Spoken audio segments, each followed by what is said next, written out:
okay, but in the real world, you don't have to be the valedictorian to still make a good life. Oh, yeah.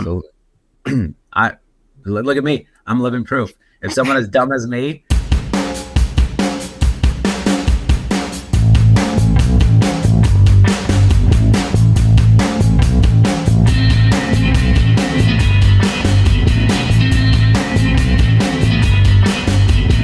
The lucky 13, the baker's dozen. Yeah, I was about to say that. I didn't realize I'm on episode 13. It's hopefully my dad's birthday is on the 13th of February, and he was born on a Friday the 13th. So no way. Yeah. That's crazy. Well, happy birthday to him. Fantastic. 66 years young. Oh, yeah. Nice. That's awesome. Oh, that's fantastic. I like that. And also our guest. 66. Okay. Plus, our guest is also a two-time. Yeah, my pipes are bad, just in case anybody's out wondering. I feel bad for the people on audio. That's going to be the worst when they're not watching, if they're just strictly like listening to this. And no, I've lost my voice and I am not going through puberty as we speak. So it's just a bit of a little thing I'm getting over here. But our guest, 2 times. So no matter what people say about Dennis and AJ, our guest has volunteered to come back a second time, which is just, it is amazing. It is amazing. But let me get through a couple things real quickly. If you haven't already, anyone listening, if it's your first time, 50th time, 13th time, make sure that no one's keeping. Then numbers it's all numbers. It doesn't matter. No one's paying attention. But no, sign up for the changelog at developers.hubspot.com/changelog. And also too, you'll want to check out, and the reason why I bring this up is because you'll also find videos from our guest with pretty much like the latest one that I was actually watching myself because I was very, very interested, was the meetings API in 10 minutes to being able to master that, which I thought was pretty cool.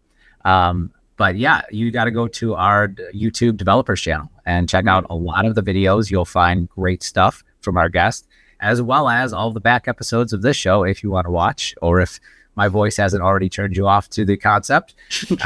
Hopefully not. But with that said, let me introduce our guest, and she can tell you who she is and what she does. Brooke, take it away. Hi, everybody. Thanks for letting me be on the podcast. My name is Brooke. I am a developer advocate here at HubSpot. So I work with all of these crazy folks. Might see me on the developer YouTube channel a lot. I do a lot of our tutorial videos.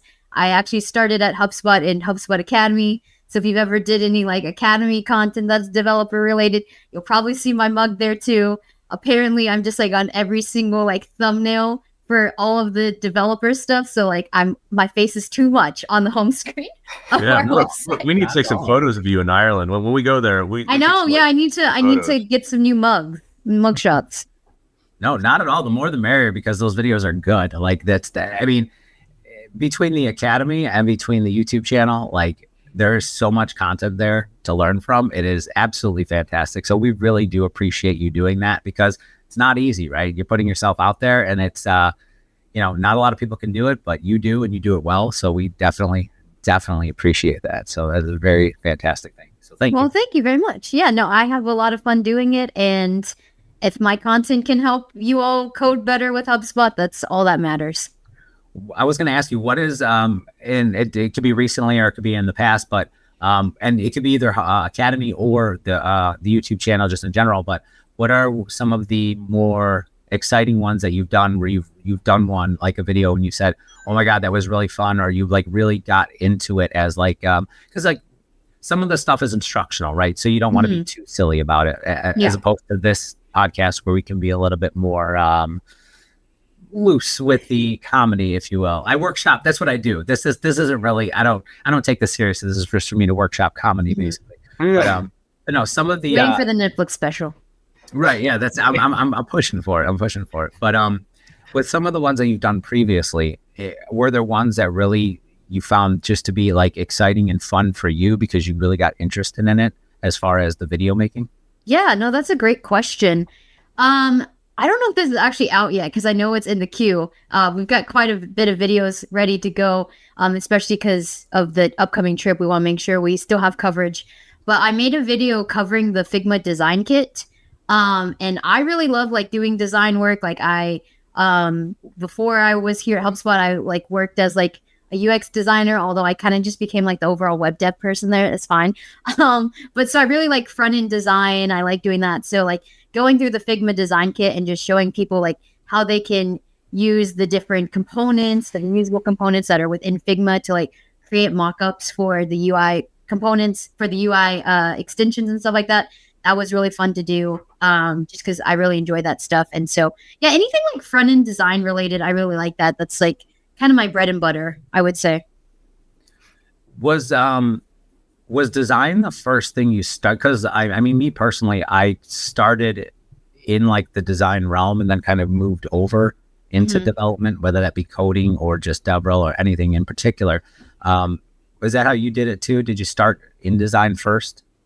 Well, so I guess this is a little embarrassing, but I think I mentioned this in like the questionnaire that you all sent me, but I started like doing development work. Like I had a Tumblr blog back in high school, like all 14-year-old girls did back in the mid to late 2000. So I had that, and so from there, like I learned like very basic CSS and stuff like that, because on Tumblr you could create like custom themes for your homepage, and so I would like find people's like custom themes that they already built, and then I would like take it and then I would customize it, and it was like very basic stuff. It was like changing the hex code so the colors were like what I wanted to be, and the font, and like doing like some fun like very CSS animation light kind of stuff. So I don't even know if that Tumblr blog is still alive. Please don't go. I hope it is. Come on. Oh my God, no. We're Googling it right now. We're searching right now. Yeah. It's okay. It was all about anime, so it was like for people who like anime. So what I'm going to do is I'm going to load that into a notebook LLM, and then I'm basically just going to generate a audio podcast of Brooke's Tumblr blog. Oh my God. Well, because I would do like reviews for like anime shows that I like to watch. And my sister and I, like for a very short stint, we did like, we like to do like fan dubs, if you know what those are. It's like where people would take like anime clips and then they like do English translations. Like now everything is translated to English all the time for anime, but like back then it was really hard to find like English dubs of shows. And so we would like take it and we learned like very basic Japanese and use like Google Translate to like help us write scripts. And then she would like do all the editing, but I would like sometimes like be featured in her like thing as like one of the voice actors. So yeah. Awesome. No, there's nothing embarrassing about that. If you didn't have like Tumblr or a MySpace page or like things of that nature in that time, then you weren't really living. That's true. Is this a generational thing? Is it like, it's a different generation when it's Tumblr and not MySpace where you learned how to do your coding? I mean, I think Tumblr is like, it was like a little bit after MySpace. So I think that's why. Yeah. Because it was like MySpace Lite for developers. Yeah. Well, I was too young when MySpace came out for it to like, because I was like probably like 5 or 6. I know this is like dating me. I know, but like, and also at that time, like my family, we didn't get internet until I was in the 4th grade. So when I was like 10 years old. So by that time, MySpace had already phased out. And so we also only had dial-up internet. So I would remember like having to like ask your parents to go online because my mom would be like, I need to use the landline. So I'd be like, Mom, I'm on the internet. Let me be on the internet for like 10 more minutes. She's like, I got to call somebody. We had that too, remember? And whenever me and AJ would piss each other off, we would just pick up the phone and be like, oh yeah, you busy? You're real busy? Oh, now you're not busy. All right, fine. So I feel like that gives me street creds with like some of the older people, because a lot of people are like, you're Gen Z. And I'm like, I'm not Gen Z. I'm still millennial. That's awesome. No, and I love the anime stuff too. I used to be Gen Z and millennial for sure. Yeah. No, that's fair. That's fair too. And I love the anime stuff too, because I used to watch for the longest time. I'm going to pronounce it probably wrong, but Inuyasha. Like, that's a classic one. Yeah. Love it. Yeah. Constantly watching that. So, but no, that's really, I feel like you have to take something, when you're starting to learn something, right? Like when I first started to just code in general, take something that someone's already done and just try to break it. Just try to destroy it, see what makes it tick, watch what happens. And I mean, unfortunately, I did this on the job when I had my first job. So it was like, there's some choices there that I probably would have not done, to break people's lives stuff. But Friday 5:00, push it live. Why not? Yeah. Not that drastic, but I mean it for the time that I was working. Job too. I broke the website, and then my boss was like sending out like furious messages, being like, "It's down," and it was literally down for like 5 minutes because I rolled it back. And I was like, I fixed it. It's fine. It's like a WordPress site. It wasn't like not that crazy. Right. He was like, oh my gosh, it's down. I was like, oh my gosh, I'm going to get fired.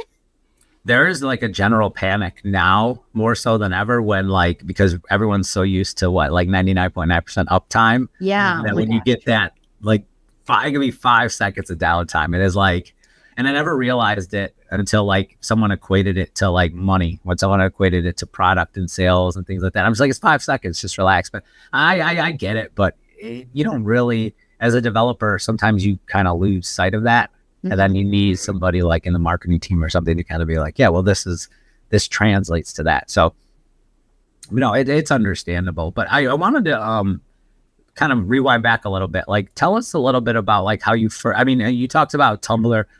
But what other things, as you kind of went along through, your career, started to spark your interest and kind of moved you and gravitated you towards where you're at right now? Yeah. So I went to undergrad for journalism. So I wanted to be a straight reporter when I first started.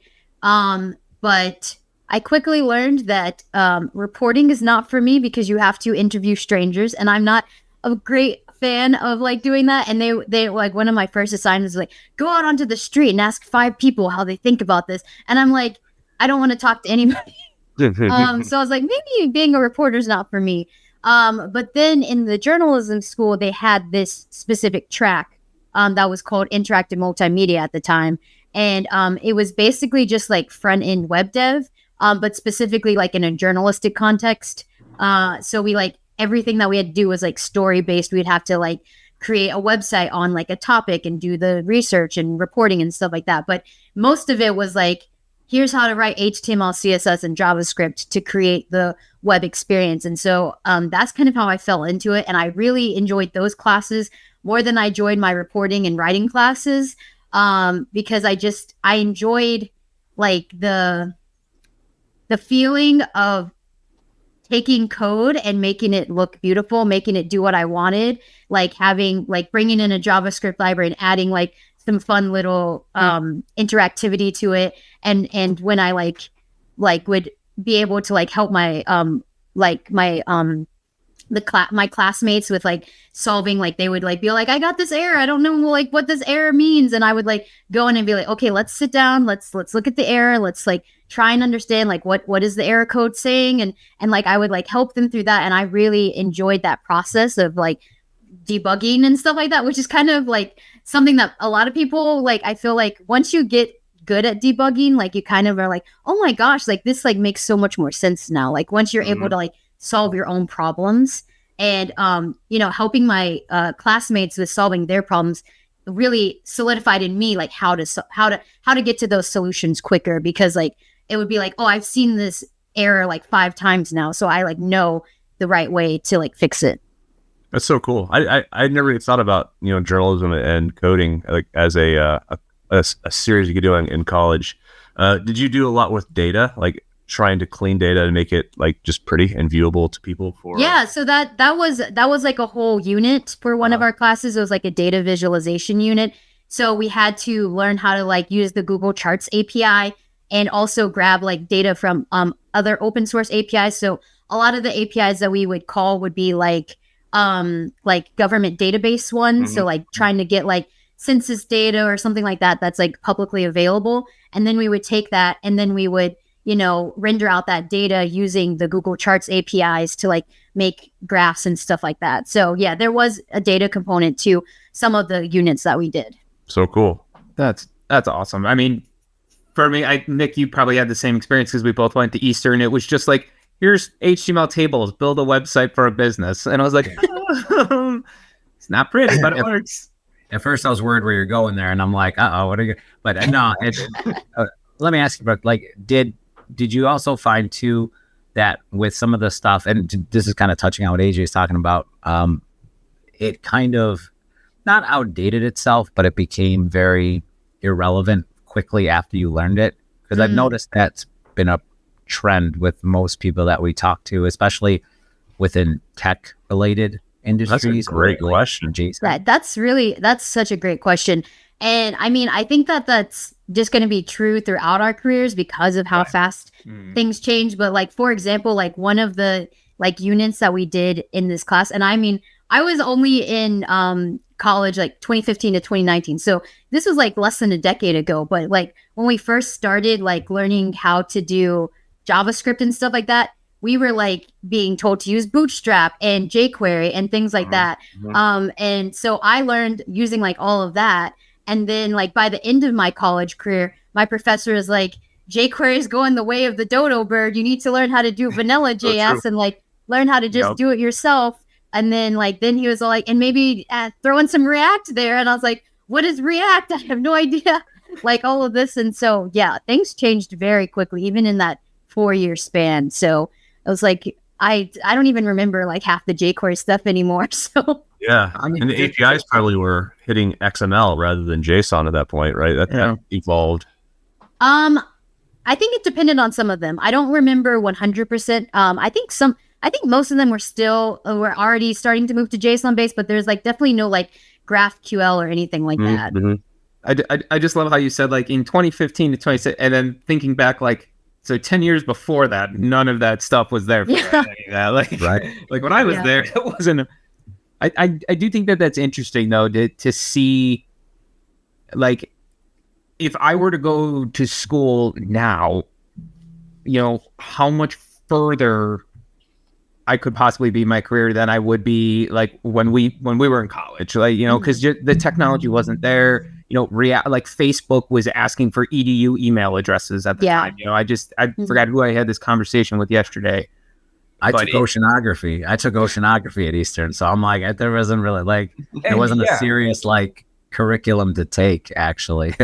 Yeah. Like I still remember in high school, like when Cisco was coming around and they had like partnerships with high schools for like the Cisco program, and you'd go right into programming afterwards. And I remember talking with a buddy and he went and did it and like got really successful and did everything. And I was like, oh, I don't know if I'm going to do it. Maybe, I don't know if it's going to really be a thing. And I'm like, man, did I make a bad decision? Like, yeah. But I think something really important to take away from this is that, yes, everything's changing constantly, but you'll notice HTML is still a thing, CSS is still a thing, JavaScript is still a thing, right? So if you like get the core things down, then you can start thinking about these pretty things like React and Vue and all that good stuff. Exactly. Yeah. Because like I am teaching a class this semester. All of you know that. And we like the whole class, like I am like the dev design instructor. Hi, Carter. And so I am like one of the things that has evolved because I took the class when I was a student. And when we did it, that was the first time that like my professor like wanted us to use static site generators. So we had to learn Hugo, which I thought was a pretty good static site generator. But like the landscape has changed a lot. And I think one of the things that is different now about like the students who are in this class than when I was even in it was like just like the amount of AI tools that are out there. So that they can like learn. I'm not saying that like all the AI tools are made the same and like they're great, but like, you know, like GitHub like Copilot workspaces, like I've used that, and I've also like used Cursor and stuff like that, and those can take you a good amount of the way to something that can be usable. Like, you know, you still have to finesse everything, but like if the students like if they're like still in school right now and they're already learning how to use those AI tools to help them like get better at their coding, like they're gonna be well ahead of people who never touched those AI tools. Oh, for sure. And so like I think that's just like a really interesting thing just to like see like what I can do to like teach my students like through the different things that are just like everything's changing on a day-to-day basis. So it's like I'm just like look at all these AI tools that are like still popping up and that we can use to help us like I use it as a learning instrument. I never use it. I definitely don't try to use AI as like this is a end all be all product. It's to me, it's a learning instrument, and I like to use it like that. I like it to reinforce like what I already know, but then I also like to use it to like stretch what I do know, and then like if I get, because like I tried to run something that I had like the GitHub Copilot thing play, and the thing is that a lot of the AIs are like already outdating themselves too, because the documentation doesn't match, like the most recent documentation doesn't even match up with what the AI was doing, because I was like trying to have it do this thing, and it was using documentation that was like a few years old, because I like went to the doc sites and I was like, they don't even use this structure anymore. They completely changed like how it's written anyway. So, there's like a lot of things with that where it's like, it's a great tool to like know how to implement properly. It just can't do all the work for you though. So your debugging really comes in hand at this point when you're looking at the outputs of the AI. Do you find that your students lean too heavily into the AI? Sorry, whoever interrupted. That's a good question. I want to say no. And I think partially is the university has pretty strict rules and guidances on like how you can use AI within your stuff. And I explicitly like put in my syllabus like stuff about AI, and I encourage the students to use AI, but I also like was very upfront with saying, if you use AI in like a production environment, or if you use AI in like any kinds of thing that's going to be like, like user facing that people are going to see on the internet, especially on our website, like I was like, you have to tag that as AI. You can't just like put that out there and not tell people that this is AI generated, especially in the journalism industry. I think it's very unique in the journalism industry, because like I've seen like, all those things out there talking about like all of these like AI journalism sites that have like been popping up. And it's just like a bunch of terrible, like poorly written articles by all these bots that are like, it's just not good. And so like a lot of these students, they do want to go on to be like journalists, even if they're like my coders and stuff like that. They want to like go on and like be like a developer for New York Times and stuff like that. And so like they have to have that integrity when they're going to work for these industry like newspapers, because those newspapers are going to hold them up to that. They're going to say we have to be truthful in everything that we do, even if it's like down to our code base. Yeah, no, that was Dennis. I was kind of going to touch on the question that you were asking, and that's a really good question, because the fear is kind of there, where it's like, and I think Brooke, to your point, the using it to help you build off of what you're trying to learn. Because my daughter, and she's in what is she in? She's in sixth grade. She it's just completely. Oh look, this has been a long week, Dennis. Okay.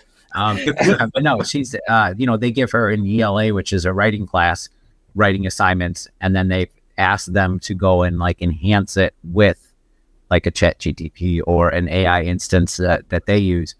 And that was always the thing that kind of crept in my mind, was like, I'm hoping that teachers like that have the same mindset like you do as a teacher, Brooke, and that is to like enforce this as a tool to help you get better, not as a tool to, well, if you need to do these 5 paragraphs, just do it over there, and then you're fine.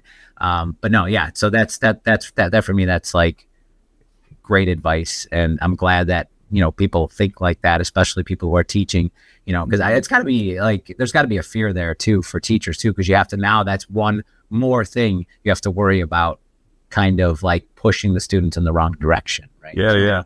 Okay. And that's actually where I was going to ask a question of like, how are you guys checking for that? Like, do you find it hard to review? Like, I'm not sure exactly what it is in the class that you're doing, but I assume there's some kind of like code review, and like, is so it one like of those things where like you run it through like is this GPT, or like you're just looking at it and going, that's not an API? I mean, I haven't like done that specifically, but like the way that so we're working on a collaborative project. So like we only have like one code base that we're working out of, and I have them put it into a GitHub repository, and I have access to that. And, I'm telling them like, everything that we put on there, like you're going to have to submit a PR to, you're going to have to, your other students are going to have to go in and approve that PR. And then we'll roll it up into the main branch and stuff like that. So there's like checks in there. Like I haven't like seen any of my students like give me any like AI generated thing yet.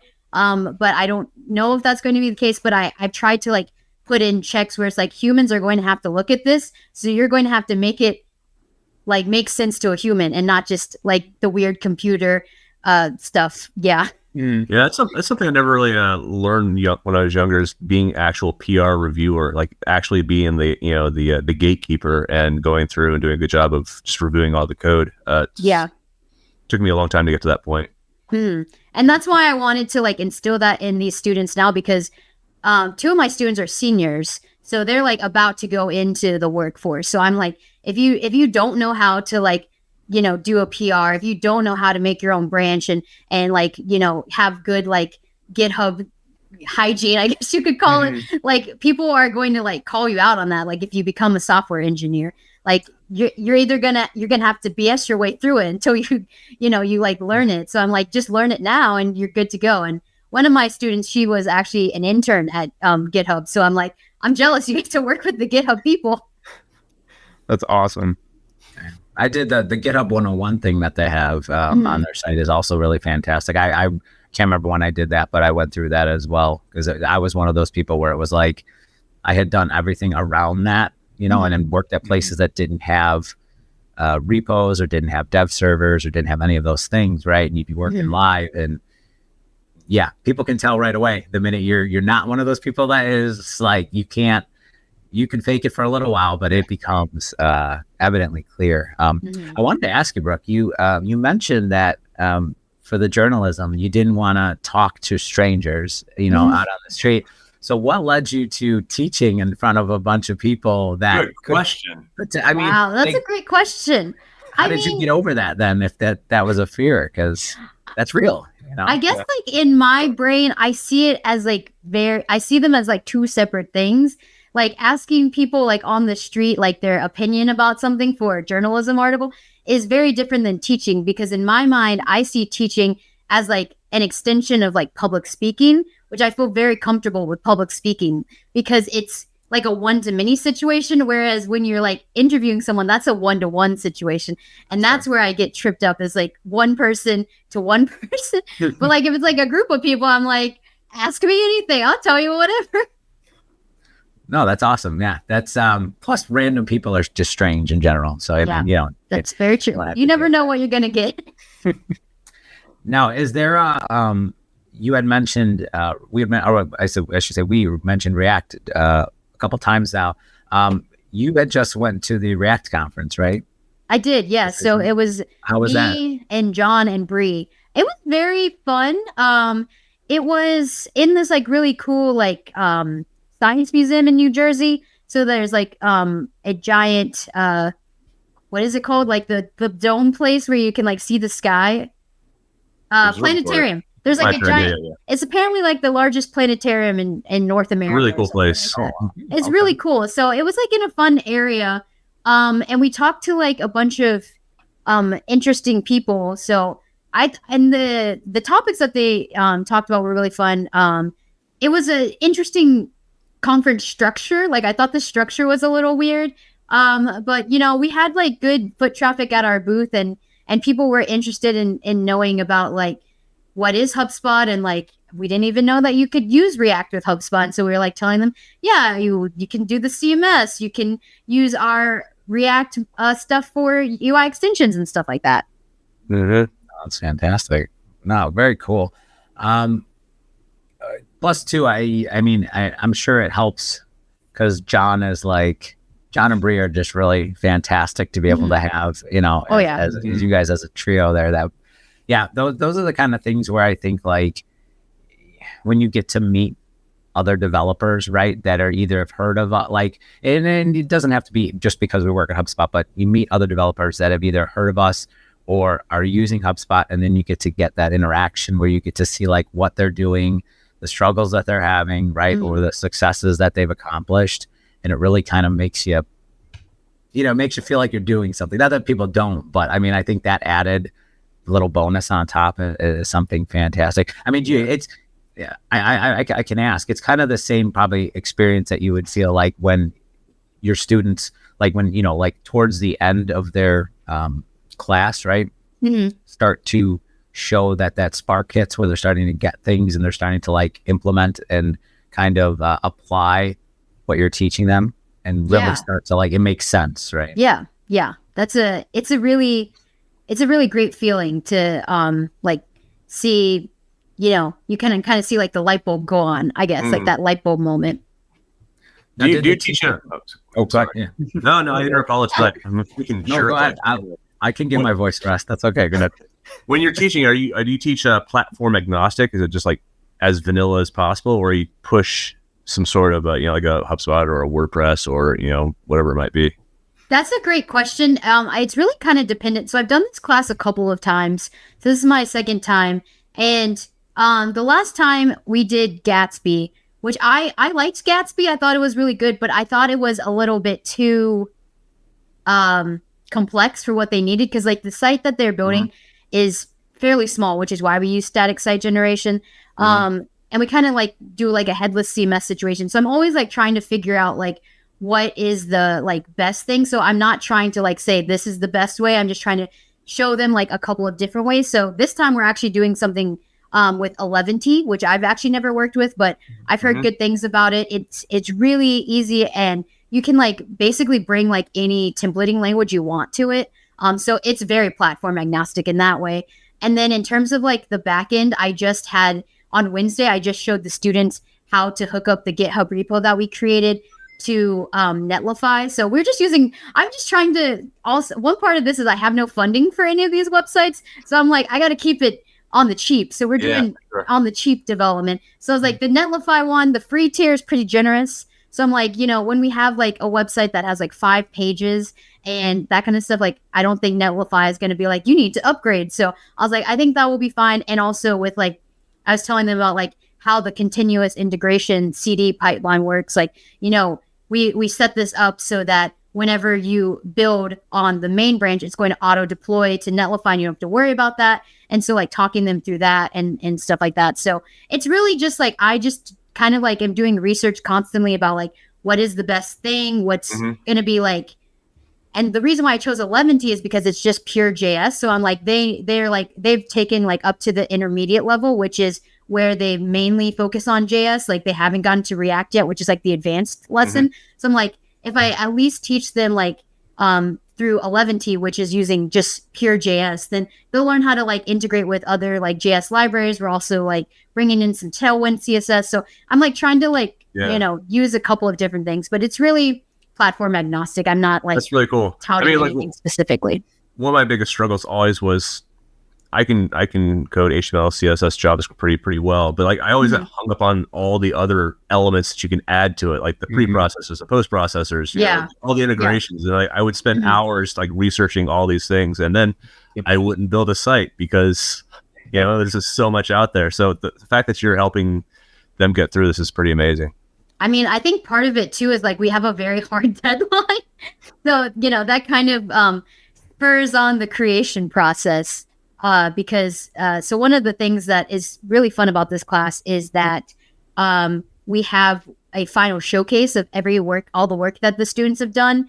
And it's like a really big thing. Like it's usually like sold out. Like it's a free event, but like the seats are always full. We have, we rent out this auditorium, and we have like food and stuff like that, refreshments. And so like during that time, like the students have to go up there and they have to talk about what they worked on. And so all of the students that I'm under, not only are we like coding the website, but they also have to build an interactive element on the website. So like they have to like make a timeline, or they have to like do like some data visualization and that kind of stuff. So when we come to do this showcase, like they have to like talk about like how they found the research for the interactive graphic that they did and all that kind of stuff. So having that deadline kind of pushes you to take action. Deadlines are cool. Well, yes, I mean, okay, we can argue about that one later, but that's fine. Damn. I mean, that's true. I am flying out tonight, and I'm still working on the packing part of it. So, oh my gosh, you're one of those people, Dennis. Yeah. Let's take the gears a little bit and slow them down just slightly, because I want to ask you stuff about like what do you do to like, because again, especially like I can't imagine, like if I had to be in your brain for a second, I cannot imagine the amount of things that are going on at one time, because like both with the academy, both with things on the YouTube channel, and then just teaching in general, there's a lot of tech kind of being either thrown at you or swirling around at any given time. So what are some of the things that you do to kind of like take a step back and unwind and kind of 3D tech, if that's even a possibility? It is now. Oh, that's a good question. I am a part of 2 book clubs. So I am a big reader. I've always been a big reader. And so my friends from college, we started like a virtual book club because we live all over the place. And so we like meet once a month. And then I also started a more local book club with people from my church. And so we, in that one, we like to read a lot of like fantasy romance books. So that's just like a fun way. Oh, that's just a, yeah, I know. Don't mind the man behind the curtain. But so that's the way that I like to unwind, is by reading. So my goal this year is to read 45 books, and last year I read 40 books. So hopefully I'm trying to, beat that a little bit. But I just like to it gets me off of my screen, because I have a Kindle, but I have like a super old Kindle that I got in high school that's like a Paperwhite, so it doesn't have a backlight or anything like that. So like there's no issues with like blue light and things like that. And just like physical copies. Hey, look at that. I like it. So that's like my main thing that I like to do, is like to read, get into a fantasy world, and not think about what's going on with how our AI overlords are coming for us. And to be clear, like, I'm all for the AI. It doesn't sound like Brooke's really into the AI overlords, but I'm here when you guys are ready. When you take over, you just remember the template marketplace guy. But no, Carter had a really good question, but I want to ask you. But before I do that, I wanted to. There's this debate.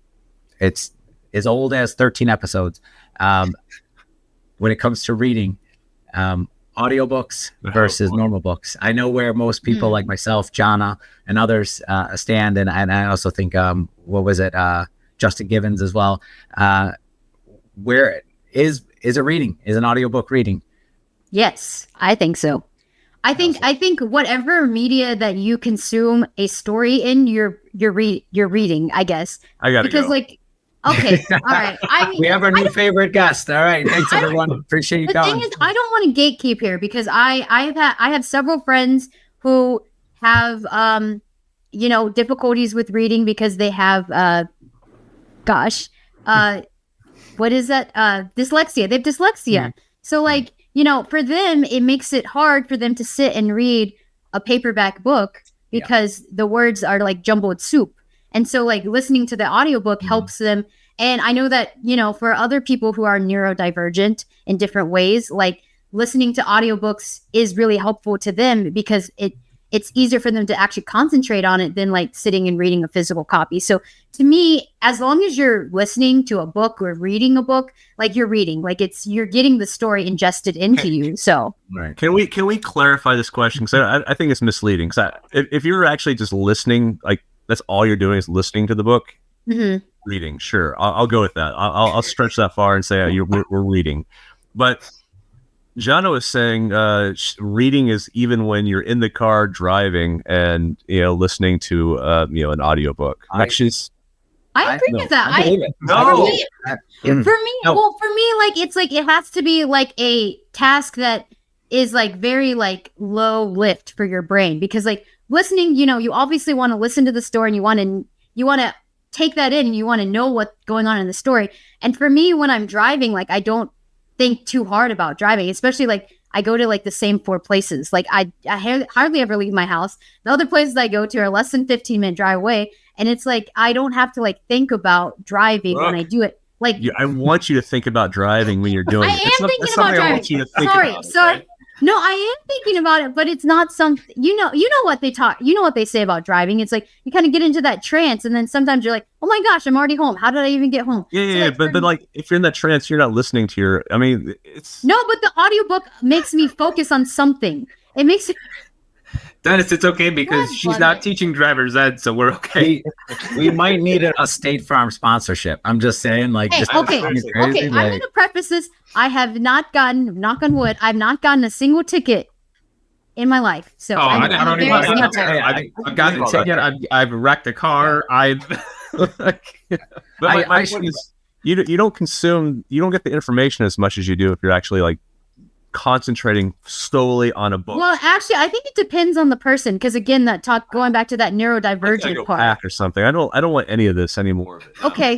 But I mean, like I also really love to listen to audiobooks like when I'm cooking or when I'm cleaning my house, like tasks like that. So how is driving not the same thing? Because it's not reading. I don't think it's entertainment for sure, but I don't think you don't get the same quality of understanding as you do if you're actually dedicating yourself to reading.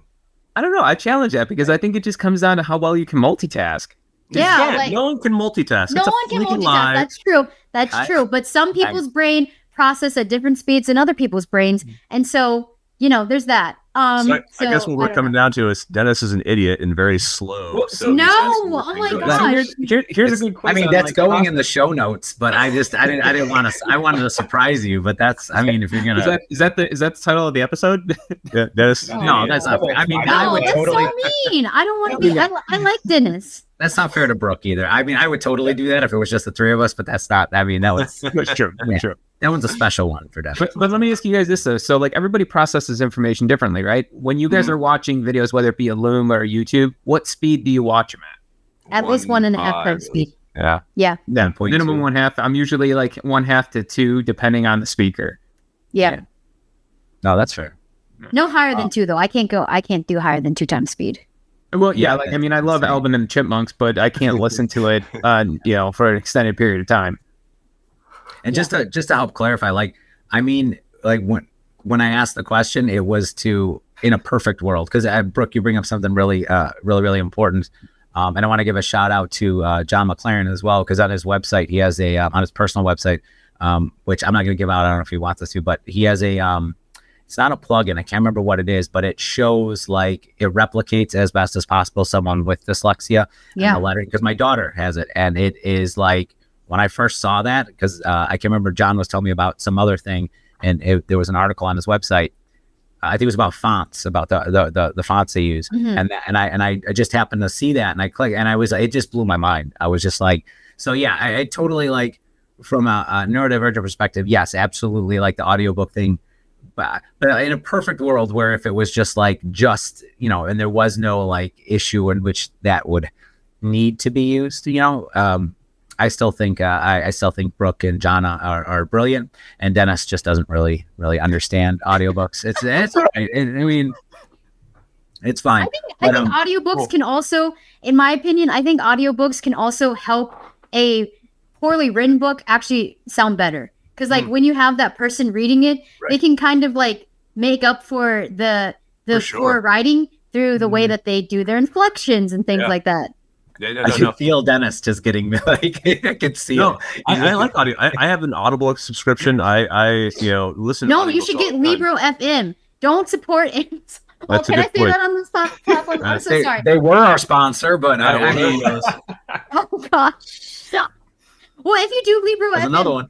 The Libro FM, you can choose when you sign up for their subscription model, which is the same as Audible's. You can support a local bookstore in your area. I love that. That's really cool. That's nice. So that's cool. That's just my plug. I got my husband to switch because he is a big Audible user too. Nice. We're not gonna have any sponsors left. Home Depot, seriously. Now Audible. Like they're just. What are your feelings on Highlight Magazine? Oreo Coke. Oh, like, what a classic! Highlights Magazine. I used to love reading that. There we go. Sponsor. Done. But Carter did have a question, which I thought was really, really a good one here. But what's the most important thing to keep in mind when going from teaching online to teaching in real life? Oh, that's a great question, Carter. So with online, you can go at your own pace, right? Like, so if like you don't understand something, you can pause the video and go back and rewatch it 5 times. When you're teaching in person, you don't have that ability to do that. You have to. And like, there's always that like joke about like the professor who like talks so fast you can barely take notes in your class.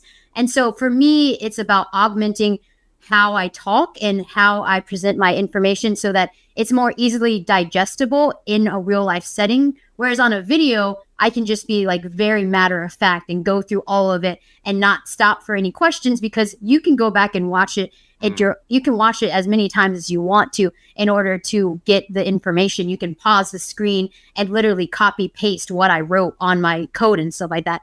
But when I'm in person, like I don't have that ability. So I have to be much more deliberate with the pacing that I go at when I'm teaching versus when I'm doing something that is for online consumption. Excellent. No, that's perfect. How do you then, here's a question for you then, how do you keep up with then all of the things? Because like you said, and I mean, it's not that I'm not blowing any minds here. Like there's a lot going on. that was a general statement, right? I should have made, then I was going to tell you too, I keep forgetting when I'm on my other computer, I'm not signed in, so I can't throw up the banners where it's like Nick's wrong and all that other stuff. So remind me, I got to do that next time, because there's some timely things that I say that are just ridiculously dumb. But I guess with the way things are constantly changing, right? Constantly, whether it's code usage or new code languages, how does, and I don't want to put any pressure on you, because I got to imagine as a teacher, it's even more harder to stay up to date with everything, right? Because there's that added, it's not just like, if I'm just trying to learn something new, right? And I don't kind of get to it, oh, well, I'll get to it. But if you're trying to teach another group of people, right, the best practices and the other, and things along that nature, you want to make sure that you're not kind of like when AJ was talking about, like when we were at Eastern and we learned web, it was like, before the class even was finished and had its run, it was already irrelevant, right? Because like CSS was like the thing, and we didn't even really cover it in the HTML class, right? We didn't even talk about it. Right. So what do you do to kind of stay on top of the game? Are there particular like newsletters that you might like subscribe to, or are there, because I know I've tried just recently, not a sponsor, but Code Academy to like kind of brush up on some things, or I always used to, I think it's still Search Engine Journal, like for SEO. That's one of the ones that I personally like don't not read, right? Because most of them, like I try to, you try to sign up for like 100 things, right? Because you want to know everything all at once, but a lot of them just kind of become like your inbox asks you, is this spam? It's like, no, I just don't read it. That's true. Are there ones that you've like come across where it's like, that's a staple now for your education to help kind of further that on? Yeah, no, that's really great. There are a couple of newsletters that I'm subscribed to that I like reading. One of them was actually recommended by Dennis, so shout out Dennis. But the Smashing newsletter, I think they have great content, and it's always it's like UX and front end dev stuff. So like they always like talk about like the things that are like updating with CSS, and that's just a really great read. And it only like comes out once a week, so it's not overwhelming. And the next thing is like following like I guess you could call them like code influencers. like I really like Wes Boss. Like I've seen a lot of, like I watch a lot of his stuff on LinkedIn, and he's like always like putting out new stuff about like newer technologies and like and like giving great examples of like how to do something with like the new CSS thing that came out, or like other stuff like that. So like I get a lot of content through like those types of people because that's kind of like they're getting paid to do that. They're getting paid to like stay up to date, and so like watching their stuff is very it's a very digestible way to like see like what's top of mind in the industry. So excellent. No, that's good. Do you ever have like, I was always curious, do you ever have like students that come up with like really good like places to go as far as like keeping up to date with stuff that kind of help push you like as a teacher to like learn things out of that? Did you get a lot of that back and forth, because I mean, like you're as a teacher, like obviously you're trying to like you said, I'm trying to give them options and show them things that they may not be aware of that exist. Do you get a lot of like the opposite, where like they bring stuff to you where you're like, oh, I wasn't really even aware of that? I definitely think sometimes, especially because like I am not like an expert in Eleventy, the static site generator that I'm having the students learn. So like they're bringing me stuff like that they've found about that. And when I taught the class previously, this was 2023, so like 2 years ago even, one of the students was like, oh, I just asked ChatGPT about it. And so I was like, at that time I wasn't like an everyday ChatGPT user. And so I was like, I didn't even know you could like ask them like a code question, because like I tried to like ask it to like write me like a HTML page, and it was like couldn't even format the HTML correctly. So I was like, it's really dumb. But it was like, oh no, I got this, and I'm like, well, that's actually a pretty good answer. Sure. Like when you ask build a HubSpot theme or something, right? Oh, And then it comes back to something completely off the wall. Yeah. I know you said this was a harder question for you to answer, but as a teacher, like to help inspire you, like mentorship advice, is there something that someone's ever given you as advice that's kind of stood out and helped you along in your journey? Yeah, I think it's so hard because I feel like I have had so much information like dumped at me that sometimes it's like I whenever like someone asks you that question, you have to like wade through all of the stuff you're told to like find that one good nugget.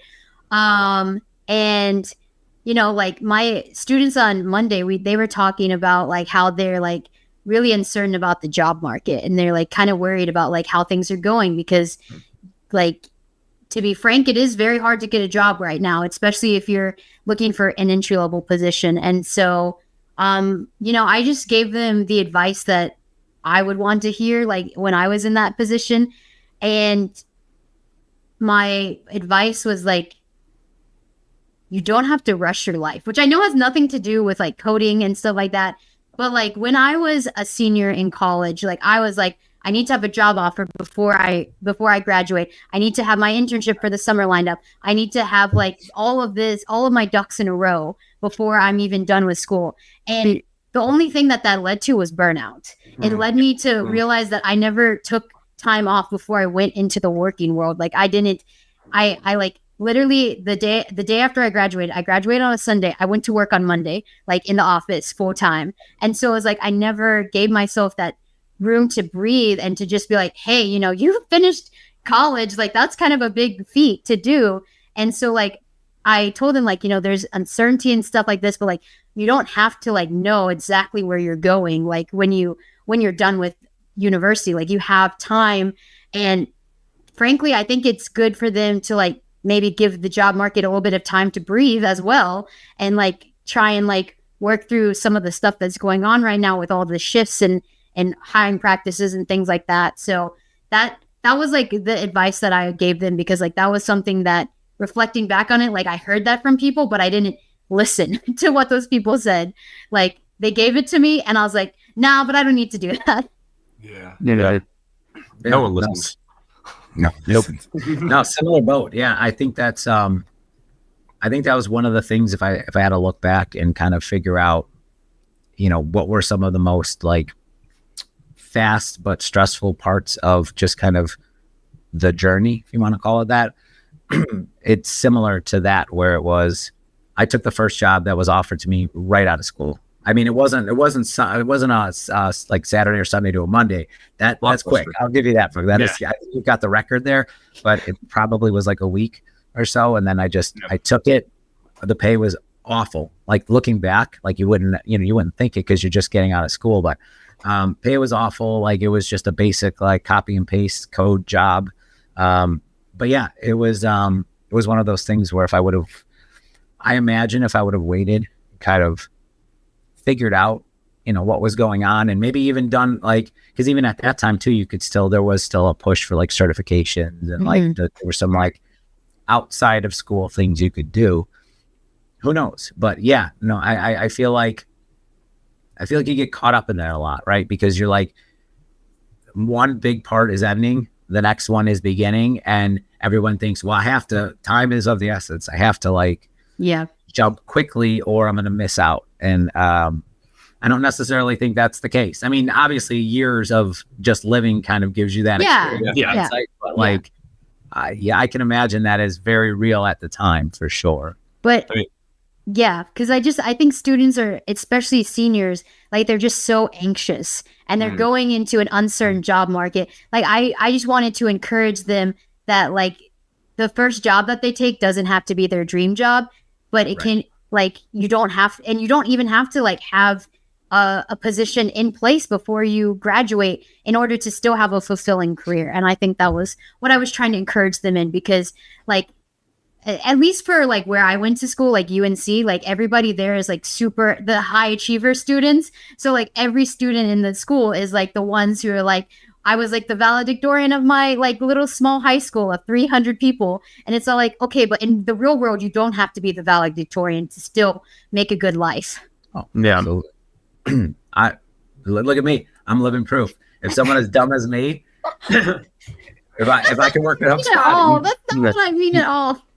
No, if I can work at HubSpot, you can too. Let's put it that way, right?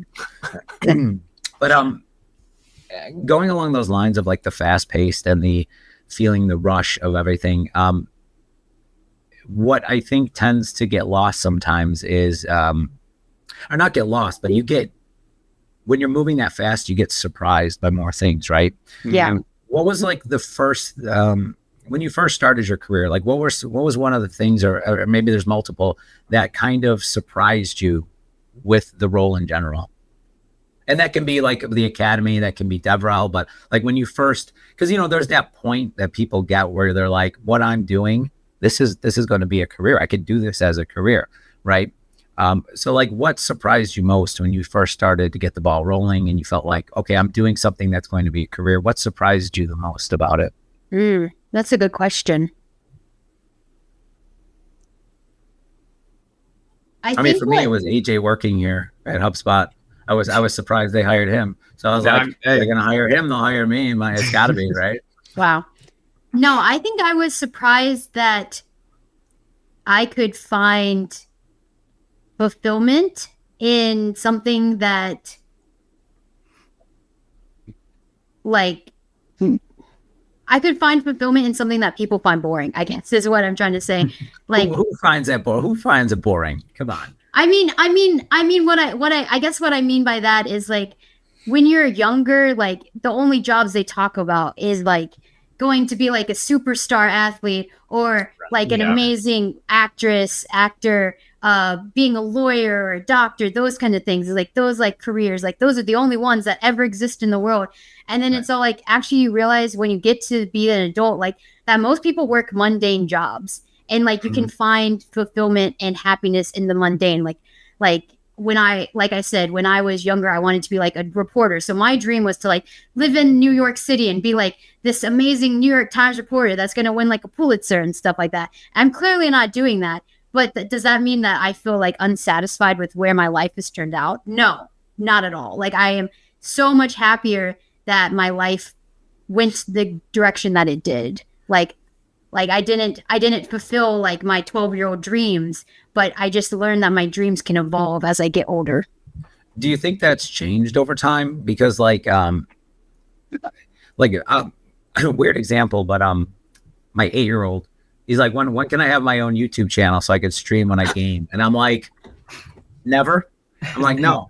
And he's like, well, yeah, but there's so-and-so. And he was like, and there was I don't know, I can't remember what the commercial was for, but there was like a gamer, I'm not going to name the name, but, and he knew who it was. And I'm like, I knew who it was, but I didn't think my 8-year-old knew who it was. But it was just like, yeah, there's still the whole, like, I want to be an athlete, or I want to be a movie star and that. But do you feel like, I mean, personally, I kind of do, but do you feel like that's kind of changed the more and more tech has been ingrained in people's lives, that they can be like that's now a thing that they go after, where it's like, yeah, I want to be a football player or a soccer player, but no, I want to be a gamer, and I want to make my money playing Dota, right? And winning like, tournaments. Do you think you've seen a change in that? Because I do, but I don't know. I mean, I definitely think for like younger people, because they see that you can make success on like TikTok and Twitch and things like that. I think they see that. And I guess the thing that, like, yes, anybody can make it big now, I guess, but there's still like, it's still a small fraction of like all of the channels that exist out there, of all the people that try to make it big on these social media platforms. So it's like, yes, there is more democratization in the amount of people who can do that, but it still is not, it's not sustainable for everybody to be a Twitch streamer. Like you're going to have, like there's going to have to be people that work in operations and all they do is make sure that your HubSpot data is clean. Like there's always going to be people who are going to have to do those mundane tasks. And I think it's more about becoming it's more about becoming satisfied in yourself and satisfied with knowing that you don't have to achieve and be at the top 1% of society in order to still enjoy your life, enjoy the people that you surround your life with, that kind of stuff. So I think, yes, I do see like people like children wanting to do that, like say, I want to be an influencer, but it's still like going to be a very small minority that is going to actually make it. Like they can try, like anybody can try. And I think that's where it changes. Like it's like for other things, like back when we were younger, like if you wanted to be a movie actor, you had to have like a lot of like money to like even get into that industry. Or like if you want to be like a doctor or lawyer, you have to go to school for a really long time to do those kinds of things. And it's like, for those, you have to have at least a little bit of capital to get that started. But like anybody can open up their computer and their webcam and film a video and put it on YouTube. So it's like, I think, you know, there's democratization in who can start that, but it's still never going to be everybody can make it. Right. I think the ease of use gets more highlighted, but yet the failure rate, right? Because it's so easy, then you have almost an exponential growth in like attempts. Yeah. But the failure rate still gets buried and no one wants to talk about the like, you know, I was going to give an example because I just had seen something. I was watching, there was a channel that I was just randomly flipping through and I was like, why is this even a thing? Why are you even making this? Do you not understand this is ridiculous? Like those type of situations where that doesn't really get highlighted with, you know, with the 2 thumbs up and like 1 viewer type thing, like for the entirety of the entire channel. So, but I think that's a good point that the availability is there, but the failure just doesn't really, the realistic expectation. Yeah. I will say there was a video that I watched recently that I thought was really interesting. And it was talking about if the only way that could be sustainable is if you had what is known as the creator middle class, where you had like these people who had like a medium-sized following and could make like, you know, $70,000 a year off their YouTube channel. But everybody wants to be that person who makes $1 million a year. But it's like, maybe you could be happy just being the person who makes the $70,000 a year and is able to pay your bills. Right. Yeah. I think that's a great point. That like happiness is mostly the key there. Because like, I mean, if I were to go back and tell like a younger me, hey, you're going to be like all in on data and it's going to make your life like you're going to light up just seeing a bunch of spreadsheets and data, I probably would have looked at that person and been like, you are out of your mind. Like, go away. I don't know you. You're a crazy stranger. But it's the truth. There's some things that you just like I love data. And if that is where my career ends up being, where like I work more with data or like processes and operations, like that's fulfilling for me.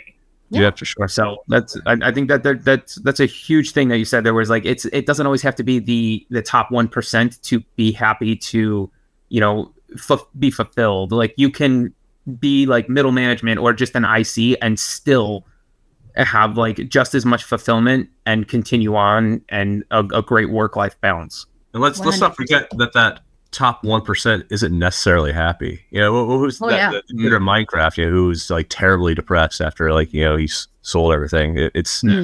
You're not guaranteed happiness through success. Yeah, definitely not at all. And to be fair, if someone would have told me that I'd be working with Dennis, I mean, I might have continued to do psychology. I don't know. I mean, there's always that. Fair point. Fair point. Yeah, but now you can at least pathologize about Dennis. No, thank you. I need that. I workshop my psychology sessions through working with Dennis and AJ. That's how I do this. I'll either be a comedian or a psychologist. So I'm trying to do both. So this is kind of like trying to earn your CEUs on the side by just hosting. It's all right. It's all right. I have a dream. It's okay. Don't worry about it. I'll put this out. We'll be good. But no, we're kind of running up on time here. You know, like Dennis's beard, we do have to go. But boom, like that. Yeah, like that. But no, Brooke, I wanted to thank you because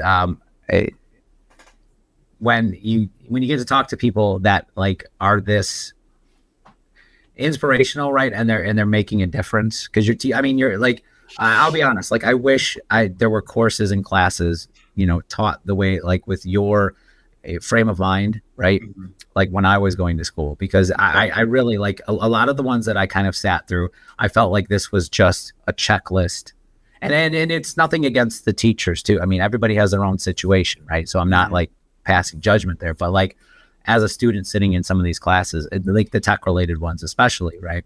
I felt like these were just like, this was just a class where at the end I had to like tick off these boxes and then I move on to the next thing, where it's like there's actual, and listen, this is just my opinion, but like when talking with you, there sounds like there's an intent there, right? There's this passion to want to teach and empower people to be able to do, right? Not just to be able to go to ChatGTP and throw in a prompt, right?